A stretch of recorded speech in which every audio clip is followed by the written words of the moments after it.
Hello there, welcome back. Today I'm talking about Fantastic Planet, or Planet Sauvage. Yeah, this is the week in Master Cinema. It's one of the early ones. So I think Razor Wire Reviews is doing this as well for the next week or two, because he's doing Eureka, going all the way through the numbers. This is number 6. But I'd already planned and watched this and had it all in plan before I realised he was going to be doing it, so it's kind of like just bad luck more than anything else. I only saw his last video when he was doing this next, like the weekend. I was like, oh well, I'm doing this the weekend too. Oops. So you get 2 videos of this one film. But the thing is, it's really worth seeing, so it's brilliant. So let's say watch both videos then watch the film. That'll solve any problem.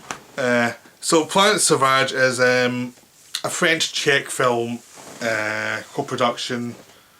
Apparently it was never finished. It was like, they got to a certain point and stopped, but apparently there was going to be more short and they ran out of money, so they couldn't get to the end of the story. But there's an end of the story in the film, so it does end. I'm not going to tell you what the end is though, because that's not this kind of review. I don't think... It's one of those films that you have to see it and experience it, but it's best to not know that much about it. So I'm going to try to be really careful here, because I'll probably just go into the first 20 minutes and then not go any further really, and then just describe what I think about it, because it is that experiential film. It's like, it's a film that it's made in a certain style, so the characters are very basic, so the plot moves forward pretty quickly a lot of the time. So you never get a chance to stick in one thing for too long. So this could have been a 3-hour film in other hands. I mean, if you given this to Tarkovsky, it would have been 3.5 hours long. Right? There's no way it wouldn't have been. But you give it to an Czech animation, and it's 70 minutes. That's the difference, really. So it's about human beings who are on this planet, and to this planet human beings are very small. They're like this. They're almost like little toys or little animals, little pets you can have, and these aliens just view human beings as pets, and they dress them up and have them as dolls, and they think they're stupid. They think human beings are stupid. They're not worthy of your time. Just pet them the way you treat a dog or cat. Just pet them, love them, be nice to them. Don't be cruel to them because they're stupid, they don't know any better. You know, that kind of thing. And it's about one boy whose mother died when he was a baby, and he's discovered by one of these aliens, and they look after him and treat him like a pet as he grows up. And so his adventures throughout this world after that, and what happens to him after that.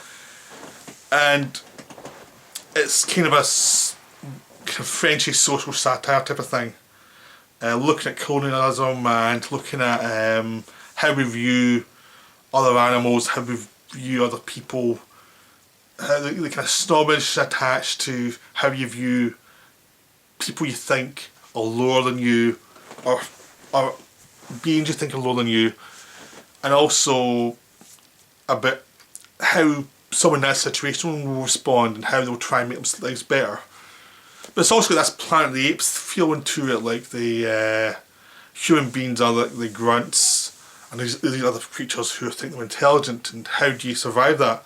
But for me, this is much better than the Planet of the Apes movies. This is much more satirical, but not in a kind of thuddingly obvious way. I mean, one of the problems with the original Planet of the Apes movies is they had a very obvious point, and then they would just make them like boom, boom, boom. Do you get it? Boom, boom, boom. Do you get it? You know. It's really annoying. I mean, I like the new ones better because they don't make those points so suddenly. They just like, they expect you to figure it out yourself a lot more. And this one is much more, it's not really like any of the Apes films. But, I mean, it makes the points, but it makes them have some clarity, and then it moves on. It's like, especially, okay, we made the point, now you can figure the rest out yourself. You're not stupid, just figure the rest out. And then move on to the next thing, then on to the next thing. But the thing about this world is so alien. It does feel a genuinely alien film. You feel you're in something that works like our world in some ways, enough to make you understand what's going on in the story. But then when they don't need to have to understand what's going on in the story, the level it get really alien and really weird and stuff that you can't, you're like, what the hell does this mean? And you can have interpretation of what it means, you can probably figure out for yourself what it means in some level, but they're not trying to spoon feed you and make it easy for you in any way. So it's very careful with how it gives the information out. So it's like, if it's relevant, you need to understand it, it'll make it understandable enough. And if it's not, it'll make it weird as shit. And there's some really weird imagery in this, especially the further it goes on. That's why I don't want to see much about what happens with the further it goes on, because I love trippy stuff. I like discovering trippy stuff. And this film is very trippy, but not in a... It's not like the end of 2001 where there's lots of weird things going on. It's part of a narrative. Everything's tied to narrative, but there's lots of very trippy concepts and imagery, and just funny moments and just hilarious moments, and very French and very Czechish moments of things that come from a society that is subversive, does have a sense of humour about mankind's place in it, and maybe working under political restrictions, especially the Czech Republic. But so it's hidden under fantasy. But there is an underlying reality you can feel throughout the film. So the actual fantasy becomes a cover, but also becomes a way to express things. It's silly, but you can express things. It's almost like mask acting. You put on a mask, you can behave differently. And this thing, you use fantasy to express yourself in a way that, if you're playing as a human being, you couldn't really do. If you had to actually be tied to like human emotion and human expression, you couldn't really express certain things. But if it's animated in very simple animation style, you can express things you couldn't as a human actor.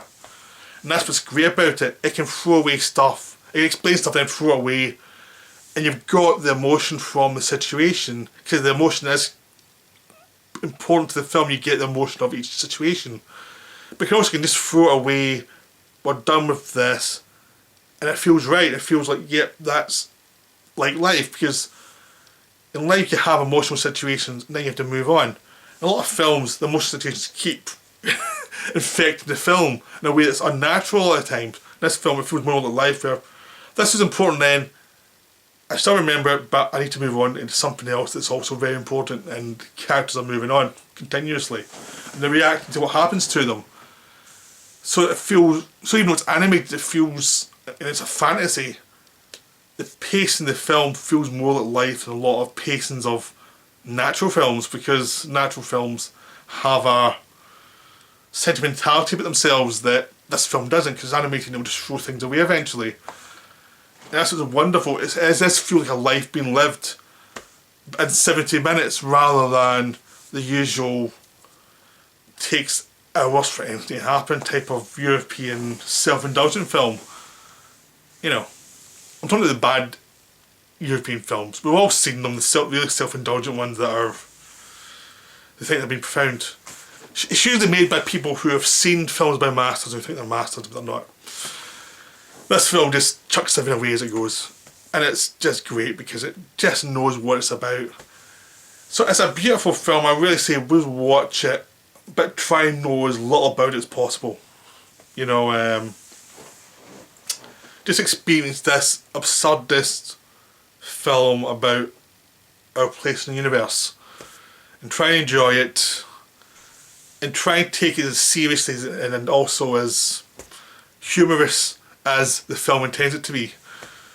And it is wonderful. There's some wonderful moments. I would compare it to Dark Star, another one that has, it's quirky, but you have to see it for yourself. You don't want to know much about it, you just need to enjoy it and see how it unfolds in a very unique and quirky way that isn't traditional.